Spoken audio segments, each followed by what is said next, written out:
गाजीपुर जनपद के जखनिया विधानसभा कार्यालय पर बसपा कार्यकर्ताओं को संबोधित करते हुए बसपा प्रत्याशी डॉक्टर उमेश सिंह ने कहा कि गाजीपुर में किसी से कोई लड़ाई नहीं है, दो डमी प्रत्याशी हैं।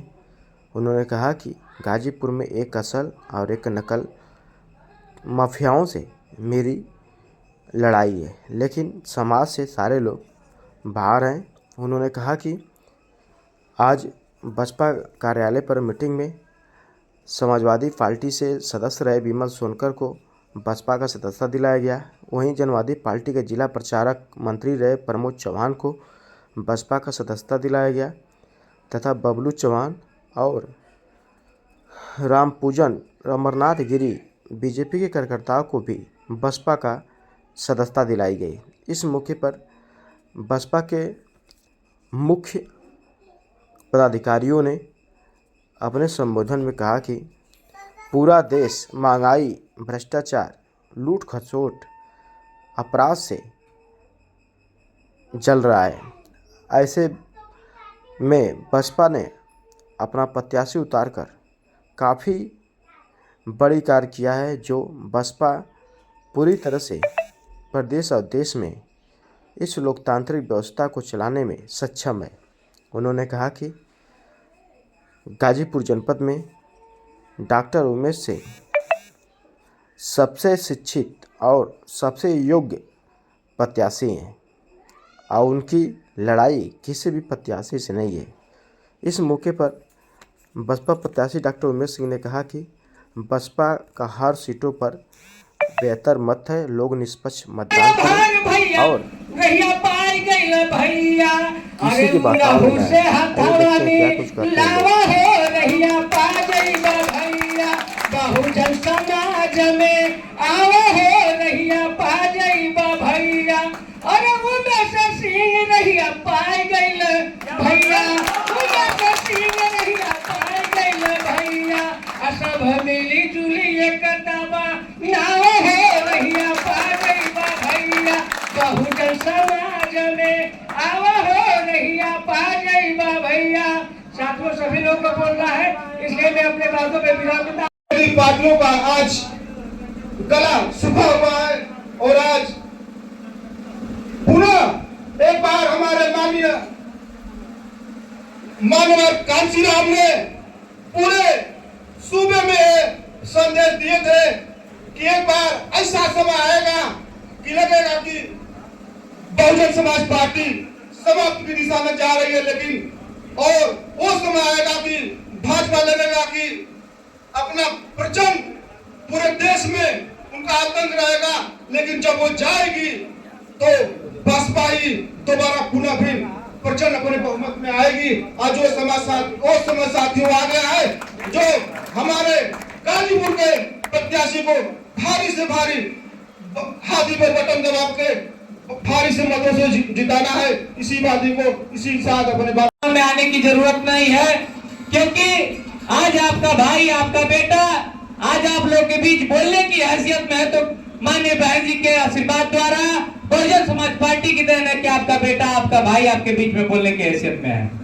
साथियों, आज से 25 से 30 साल पहले का इतिहास उठाकर देख लीजिए कि हमारे माताएं बहनें पिता तुल्य बैठे हैं, हम लोग की स्थितियां क्या थी।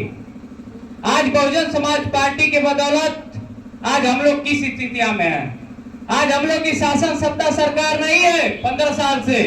आज हम लोग के हालात और स्थितियां क्या है, ये भी हम लोग बेहतर जानते हैं। ज्यादा मैं नहीं कुछ कहूंगा, मैं अपने कार्यकर्ताओं से अपील और निवेदन करूंगा कि सेक्टर और बूथ को मजबूत करने की जरूरत है।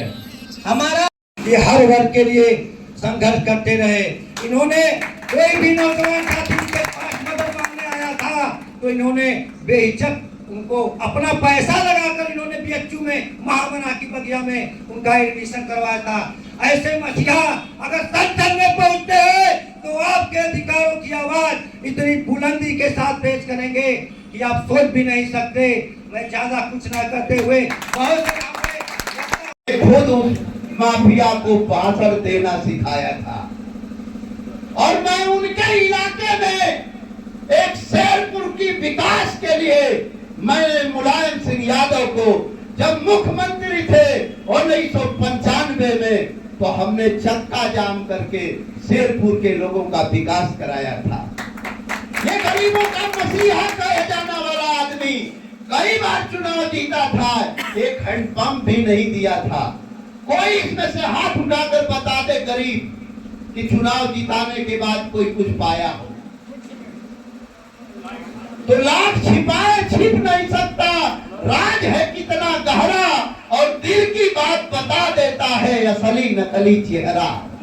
ये कहने से नहीं होता है कि हम गरीबों के मसीहा हैं। अब 5 साल बाद गरीबों के मसीहा को दलित समाज की बस्ती याद आ रही है। ये आपके गांव में जाएंगे और कहेंगे कि हम सामंतियों के खिलाफ लड़ाई लड़ते हैं, गुंडों के खिलाफ लड़ते हैं और अमीरों से लूटते हैं, गरीबों में बांटते हैं। आपको उनके बहकावे में नहीं आना है। ये अस्तित्व का सवाल है।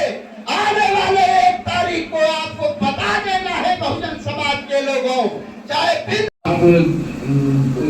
नंदवंश का नाश करना चाहते हैं, इसका क्या असर है। इस तरह की बातें तो मैं गाड़ी में जब बैठता हूँ तो बहुत से लोग फोन करके पूछते हैं, बहुत से मेरे यादव भाई मित्र, लेकिन मुझे उनकी चिंता नहीं है। मेरे स्कूल के अध्यापक और प्रिंसिपल जो 10-12 की संख्या में यादव हैं, मेरी गाड़ी में बैठे रहते हैं, उन्होंने कहा कि आपको चिंता करने की जरूरत नहीं है। हम लोग 30-35% यादव आपको वोट करेगा, ये बात हम सुनिश्चित करते हैं। और उन्होंने बड़े भरोसे से कहा कि तब तो इनकी बातों को हमको गंभीरता से लेना पड़ेगा और मानना पड़ेगा। ये अध्यापक हमको 1/3 यादवों का वोट दिलवाएंगे। तो मित्रों, हम उनको ये एक सलाह देना चाहते हैं कि 2 गाड़ी और अपने साथ यादवों की बढ़ा लें तो 100% यादव का वोट ले लें। अब इस पे भाई अखिलेश यादव भी समझे कि हमारा वोट कैसे बढ़ जा रहा है, इसकी चिंता अखिलेश भाई करें और हमारे भाजपा के प्रत्याशी अपना इस प्रयास को आगे बढ़ावें। तो मित्रों, आप लड़ाई जो लड़ रहे हैं, अभी पर्चा दाखिला भी नहीं हुआ है, इस जिले में लोग बोलने लगे हैं, एक आवाज बन गई है। नकल माफिया और असल माफिया के खिलाफ एक आंदोलन चल दिया है और लोगों को बस यही पता है कि अब हाथी ही सहारा है, गजानन मतलब हाथी, गजानन ही सहारा है इस नकल माफिया और असल माफिया के खिलाफ। और एक नया नारा जो अभी आ रहा है, तो उसमें हम कहना चाहेंगे इन दोनों माफियाओं को अगर गिराना है एक ही झटके में, तो हाथी पे बटन दबाना है। तो एक बटन हाथी पे दबाओ और दोनों को गिराओ। तो एक दबाओ, 2 गिराओ। अब ये नया नारा हमारे साथ आप लोग बोलेंगे 3 बार, 1 दबाओ, 2 गिराओ, 1 दबाओ, 2 गिराओ, 1 दबाओ, 2 गिराओ। धन्यवाद मित्रों। अब एक जरूरी सूचना आप